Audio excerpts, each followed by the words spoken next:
We are the voices of experience. Four pals from Toronto, Canada, all of us with quite a few miles traveled already down life's highway. While that may not translate directly into voices of wisdom, we can promise you an entertaining discussion on a wide range of topics of current interest. So, sojourn with us for a while. You'll hear a variety of points of view. You'll be amused, you'll be provoked, you'll be stimulated. And now it's my very great pleasure to pass the word along to Mr. Al Brown. Thank you very much. Ladies and gentlemen, welcome to our podcast. I'd like to introduce my friends here, Andrew Wood, which you've just heard from, Sarab Sandhu, and Mario Kariakides. Today's topic is Christmas pasts for each of us.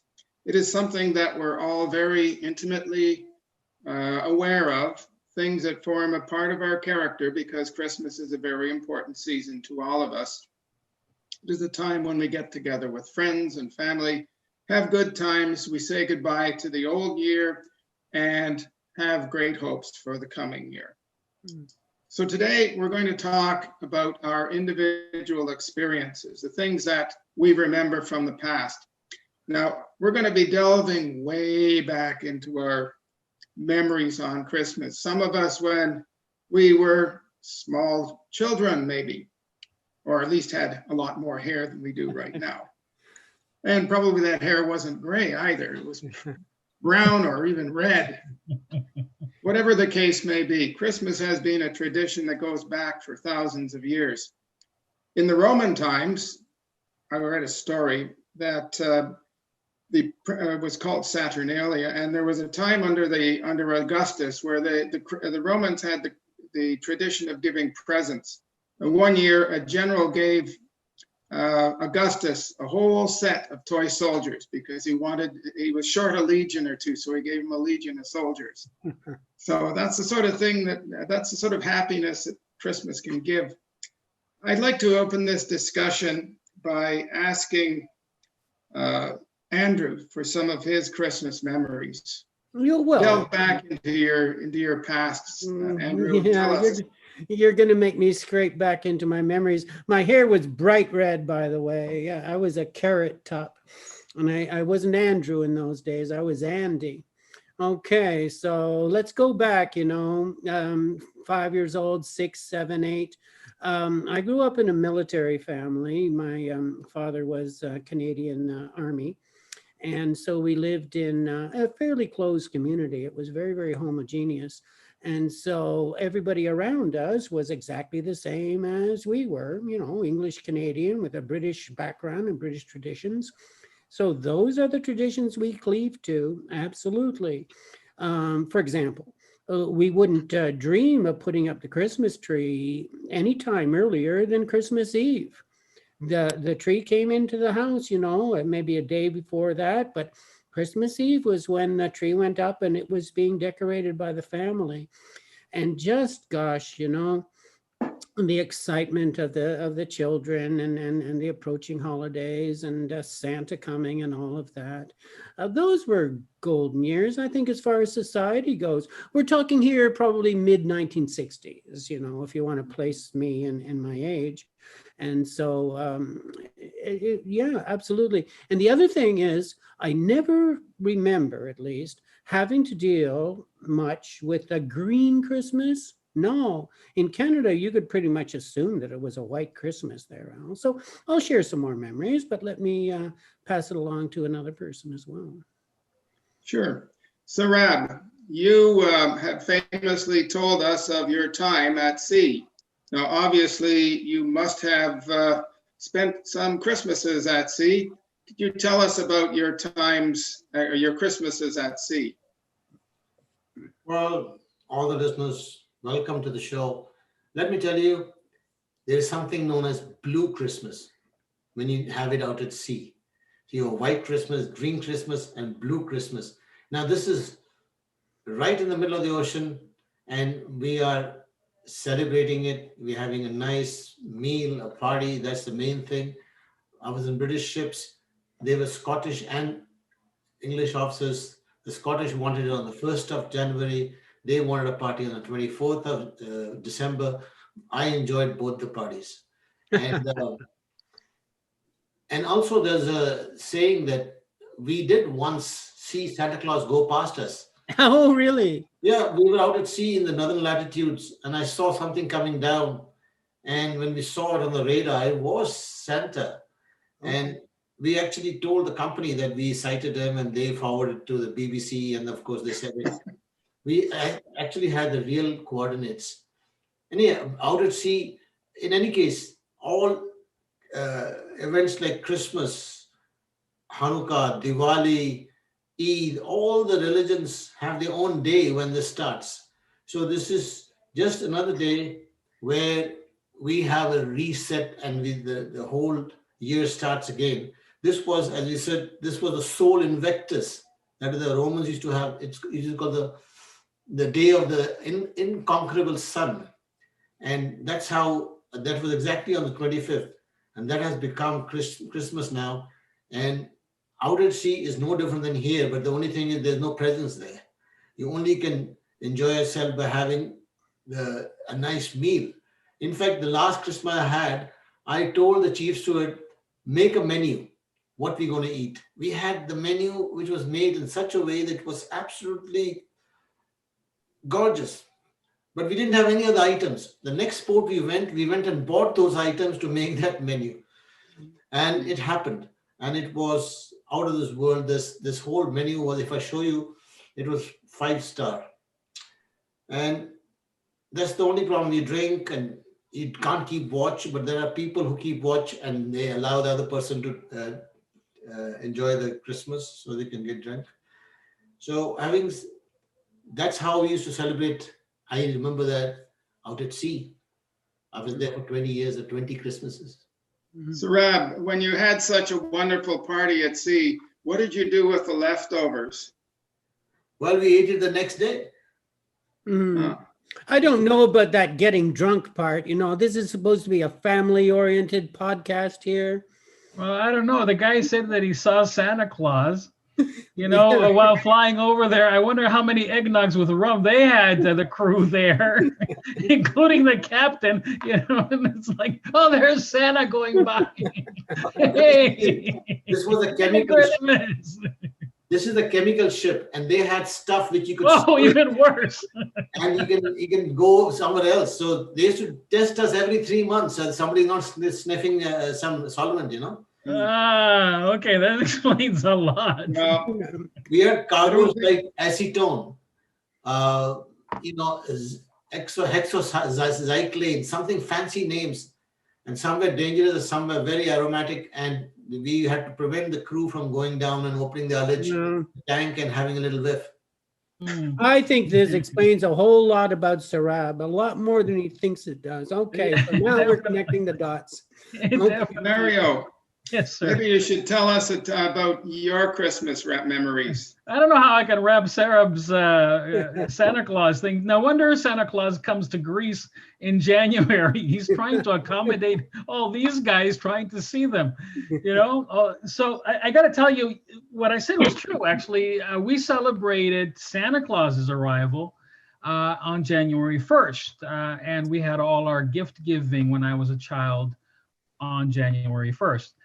It was St. Basil for us as opposed to St. Nicholas that it is. So I guess somewhere after he encountered Sarah, he had to have a name change and identity change because, he didn't want to be associated anymore after that with everybody else. But let me tell you this. One of the greatest things that I remember as a child was being part of the family, obviously, and watching my mother preparing the food and the feast that we had. And being Greek, when Greeks prepare a feast, they prepare a feast. I'm talking about long tables, all food everywhere from every corner. You can't see the wood on the table. It's hors d'oeuvres and main courses and drinks and with festivity all around, decorated in tablecloths. That's some of the stuff that I remember from my mother whom I lost at a very young age. She passed away when I was 17. So I do have some wonderful memories of her, and I do have, as many people have during Christmases. I've had some not so great Christmases because of her illness. It was kind of hard to find the Christmas spirit. And you can imagine a family going through a moment where they're watching their loved one dying from cancer, how tough that can be. But we still tried, and she wanted to try to create that spirit.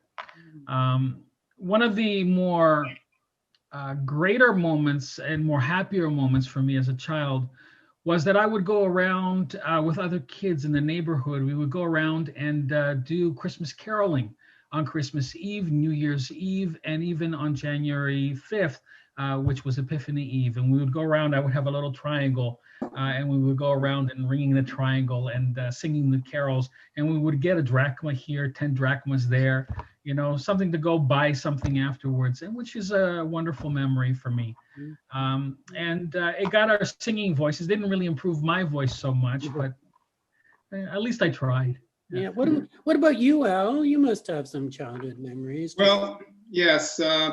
I grew up on a farm in a part of the GTA, Greater Toronto Area, that's no longer farmland.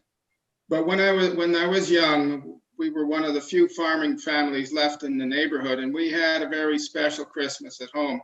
And I have to say, though, that, Andrew, we did have some Christmases where there wasn't any snow.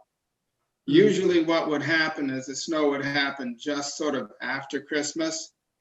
We'd be begging for snow to come so we could go out and make snowmen and, snow angels and do all that sort of stuff that kids do. But there were some years where we didn't get it. But we usually had a happy home. There was a lot of competition between my siblings and I for the decoration of the tree, because our parents would put up the tree and we would look after the decorations of it. And occasionally we'd all individually go out and buy our own decorations so we could put up on the tree and become part of the experience. It was a wonderful time. We had a big house. It wasn't a fabulous house. It was an old farmhouse that we could have done with a few upgrades, but it was home and we liked it. And of course we had the usual feast, which was, I guess, rather plain compared to yours, Mario. We had the usual turkey with the stuffing and the potatoes, and there would be mincemeat pie and all the other delicacies and a lot of candy too. So, other than that, it was plain, but we were all together. And after I left home and went to university, and I would always come back for Christmas. Regardless, I kept doing that actually for about 15 years after I graduated university. Even when I moved out to Alberta, I'd always go home for Christmas because it was I didn't really have any family when I was out living in Alberta at the time anyways. And I did have some friends, but the call of home was always there. It always drawing me back to enjoy the sense of home. Sarab, do you have any experiences like that when you were young? Yes, certainly. My dad was also in the Air Force. I'm also an army brat. And we were posted all over India. And in India, they used to celebrate Christmas, they used to celebrate Diwali, Eid. All the three religions had their celebrations. And there was a holiday on that day, in fact. And whichever station we were on, we used to celebrate that. We used to have gifts also. We used to put trees also, the Christmas trees.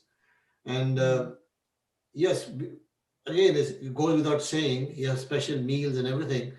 But it's the time of the day, the year also. It's when the sun is right at the bottom. And this is actually, the sun is on the right, the southernmost point on 21st. And then it'll start going up again. And this cycle keeps on going. This is the astrological cycle. That's why I was saying Mars, the Saturn and Jupiter are together with each other now. It becomes a very big light. And these things have been happening, and this is going to happen 80 years from now. It was there before. Now, and next time it's going to happen 80 years from now. It's a very rare occurrence. But all these astrological events were happening then and is happening now. And that is one thing which you look up at the skies, that thing hasn't changed. Those stars, constellations, they're the same. If your feelings at this time, whatever they are, and that time, you can always equate by looking up and attaching to those times. I really can go back. If I look at this, any constellation, I can bring all the memories back when I saw that when I was young, or when I was, especially during these special occasions like Diwali and Christmas.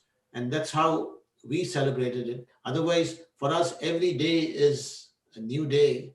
We are happy that we are alive, and we are thankful for everything. Not only on that day. That goes without saying. So Rob was mentioning about Christmas trees, and I just wanted to pick up on that a little bit if I can. Back in, it was basically the 60s, early 70s I'm talking about. In those days, there were artificial trees, and some people did have them, but by far, the majority of people who had natural trees, and you bought your tree just a few days ahead of time. And it would have been inconceivable for our family to have, artificial Christmas. But I just remember the smell of the pine and all the rest. And of course, the cat getting into the tree, if anybody's ever had a cat around that gets into the Christmas tree, and the ornaments. And just the wonderful ritual of taking the ornaments out every year. The ornaments that came back every year. And then you'd bring them out, and there they were. And some of them were from the grandparents, and some of them were from 20 years ago and a couple of years ago, and then there's the new one you added this year. So the Christmas tree was an integral part of the ritual. And the other thing I want to say before I stop is how lucky, again, I mentioned that I was an Army child. My father's military. Now soldiers have huge gray socks, and you didn't buy an artificial stocking in those days. So I was so lucky, and my soldier dad with his huge gray socks, we had lots of stuff in there. And at the toe of the sock would be a huge Jaffa orange. You couldn't get things year round in those days. So an orange was a tremendous treat in the middle of winter. And then Brazil nuts and hazelnuts and all those things at the bottom of the stocking. And I bet there are many, many children who lived those traditions just as I did. Well, a lot of those traditions, sorry. Yeah, I want to say something about the tree. Now, since you spoke about the tree, I was in a VLCC. We had about 300,000 tons of crude oil, and we were in a port called Brunsbüttel. We haven't heard of the Brunsbüttel. This is a place somewhere in Germany, right? And we went ashore, and we saw fresh Christmas trees there. So me and my wife had gone ashore. We picked up that, and because normally on the ship we always had this plastic tree. This is the first time we had an actual live tree, like a natural tree. We took it all the way to the ship, and that time we had Christmas with a live tree. That's good. Yeah, I want to touch on that too, on the Christmas tree, because in Greece, actually, the Christmas tree wasn't, it's more of a North American thing. In Greece, actually, what they used to do is they would decorate little sailboats. And you would put it in your house like a little replica of a sailboat with lights on it, that would relate more to you, Sarah, and it was really beautiful to see the lights on the sailboats, and we would put gifts around the sailboats. It wasn't until probably, I would say, the late 70s that Greece got into the Western tradition of putting up Christmas trees, and it became more and more and more common for homes to replace the sailboats and put the Christmas trees down, or up, I should say. It's, the beauty of it all is what I remember, and I still love. My wife and I, when we are in Toronto and doing our Christmas, because we usually go down to Florida to have our Christmas, but when we are here, and especially like today where there's snow on the ground, it makes it very romantic to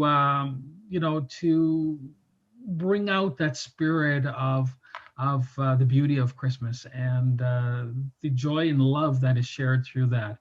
And I do enjoy white Christmases, but I've had, unlike Al, I've had a few very, very green Christmases with temperatures being in the 80s and 90s.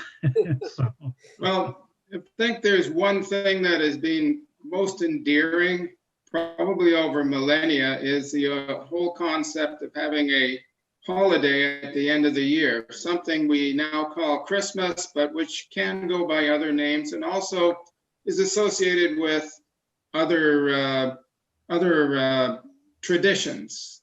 Diwali, there's Hanukkah, I think, comes in the same realm. It's all Christmas. The Christmas period is all one of celebration for the end of the year.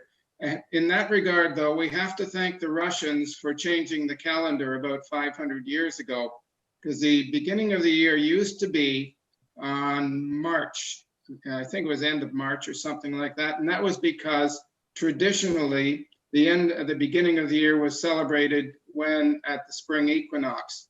But the Russian emperor or Tsar at the time decided to move it, and everybody followed him. And I guess everybody's just grateful, because now we have a period of 1 or 2 weeks in which we can celebrate. We don't do anything but celebrate.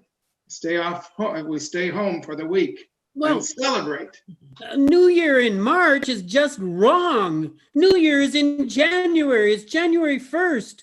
This Russian Tsar, whoever he was, he got it right. Everybody else was wrong. We can thank him for it.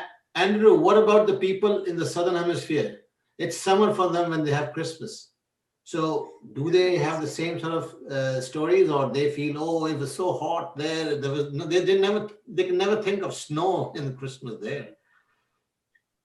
Sarab, as I understand it, Santa Claus arrives in a boat in Australia and New Zealand, accompanied by some surfer girls, which are his reindeers. These people are going to take forever, Al. Come on, we can talk forever. It's time to wrap it up. Let's. Okay. Okay.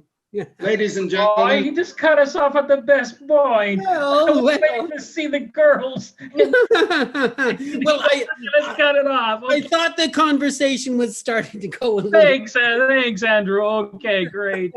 So I suppose we should bring it to a climax here. Ladies and gentlemen, thank you for joining us today to share our experiences of Christmases past. And we wish you a happy and prosperous Christmas and the new year. Yeah. Bye then. Bye-bye. Bye, everybody. Thank you.